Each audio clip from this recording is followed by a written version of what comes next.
dostlarım. Merhaba. Hafta sonu herkes denize, tatile, bir yerlere gider. Ben de durum malumunuz. Evinin ustası Açelya yine her zamanki gibi iş başında. Duvarımıza başlamadan önce müsaadenizle kısaca bir özet geçmek istiyorum. 7 ay önce eşimle ortak kendi yap projemiz olan tuğla duvar rulosu yapımına ait videoyu sizlerle paylaşmıştım. O güne kadar bu rulonun Türkiye'de üretimini yapan bir firmamız yoktu. Hatta siz yapıp satıyor musunuz gibisinden çok fazla özel mesaj almıştım. Çok şükür artık bu rulonun Türkiye'de üretimini ve satışını yapan bir firmamız var. Craftist.com. Geçtiğimiz günlerde firma yetkilileri bana ulaşıp ürünlerini denememi ve sizlerle paylaşmamı istediler. Web sitelerine şöyle bir baktığımda yeni bir firma olduklarını, ayrıca da ürünlerinin kendin yap işleriyle ilgili olduğunu fark ettim. Biliyorsunuz kendin yap dediğiniz zaman bende akan sular durur. Bu nedenle tekliflerini kabul ettim. Şimdi ürünlerimizi bir inceleyelim. Bakalım neler varmış bir görelim. Ürünlerin hepsi böyle paketli bir şekilde geliyor. Şu büyük paketin içerisinde harcımız var.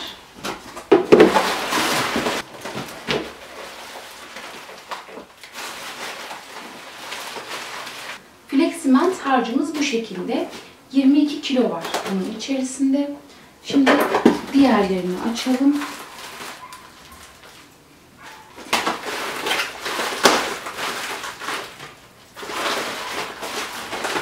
Ürünleri bayağı güzel paketlemişler. Açmakta bayağı bir zorlanıyor.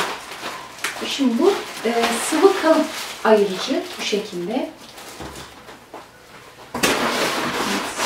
Elimizde başka bir şey yok.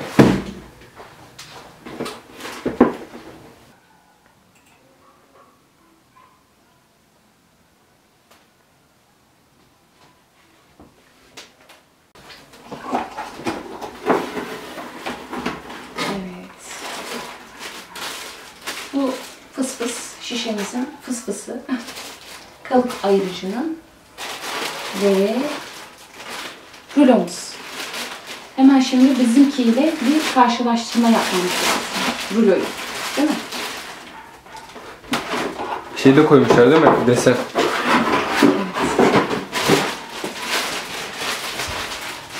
Evet, şimdi karşılaştırmamızı yapabiliriz. İki rulo arasındaki kaç farkı bulalım?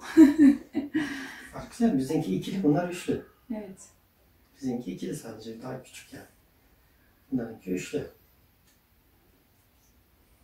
Hani bir anda daha çok, Evet. daha çabuk yapılır. Yani bir hamlede 3 sıra, Evet. değil mi? 3 sıra 3 sıra. tuğla yapılacak. İyi, güzel. Yani böyle desen Desenler gibi koymuşlar. olması da iyi olmuş. Dümdüz olmaz en azından.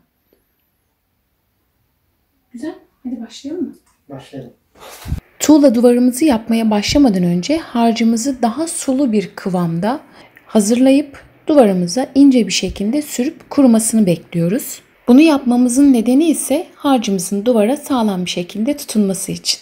Fleximent harç dekoratif bir sıva, yani bildiğimiz sıvalardan biraz daha farklı, macunumsu bir yapıda. Duvarın üst bölümünde biz sürüp biraz denedik hatta.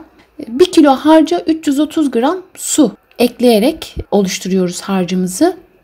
Yani kısacası kaç kilo harç kullanacaksanız suyu da ona göre 330'a çarpıp o şekilde eklersiniz. Videonun açıklama kısmına web sitesinin linkini ekleyeceğim. Oradan tıklayıp ürünlere ulaşabilirsiniz.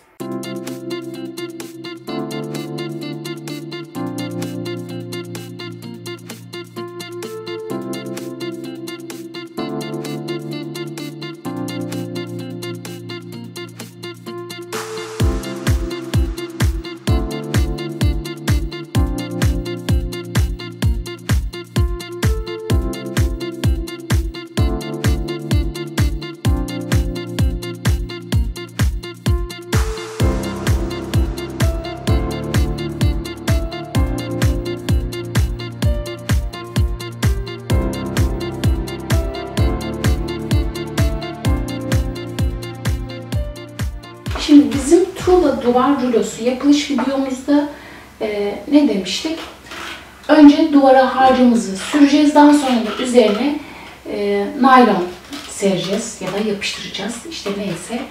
Ondan sonra üzerinden rulo aletiyle geçeceğiz demiştik. Bunu yapmamızın nedeni hem tuğlalarımız bozulmasın, harcımız bozulmasın, hem de ruloya harç yapışmasın diye.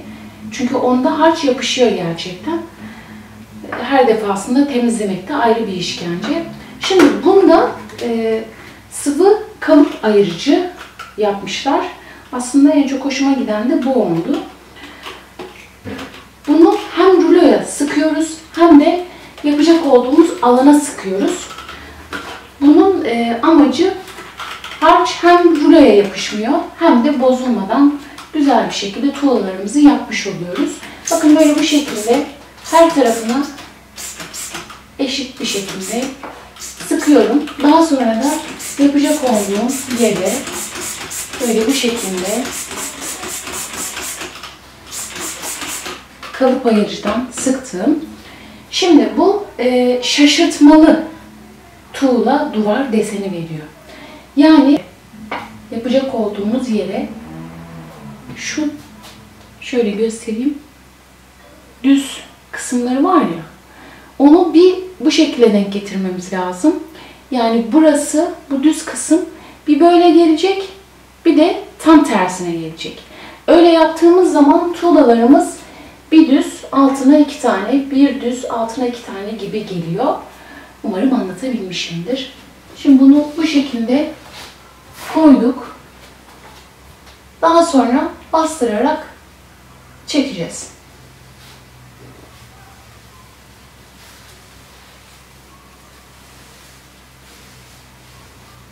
Eğer olmadıysa tekrar aynı şekilde üzerinden geçebiliyoruz.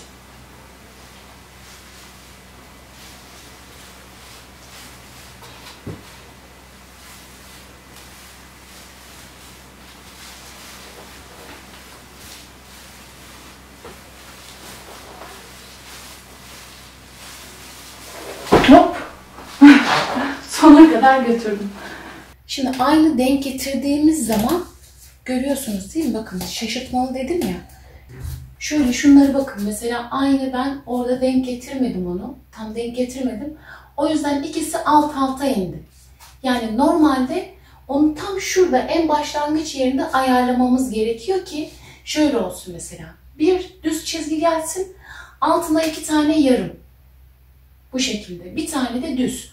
Onu işte ayarlamasını kendimiz yapıyoruz. O yüzden diyorum şaşırtmalı tuğla deseni veren rulo diye. Umarım anlatabilmişimdir. Ben şimdi burayı böyle yaptım ama öyle kalacak. O şekilde devam edeceğim ama sizlere tavsiyem bu şekilde yapmamanız. Şimdi yine aynı şekilde kalıp ayırıcımızdan sıkıyoruz ruloya.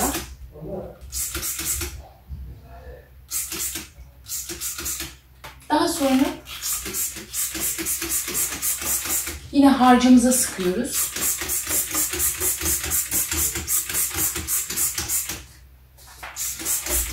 Bu sefer düzgün bir şekilde denk getirelim, değil mi?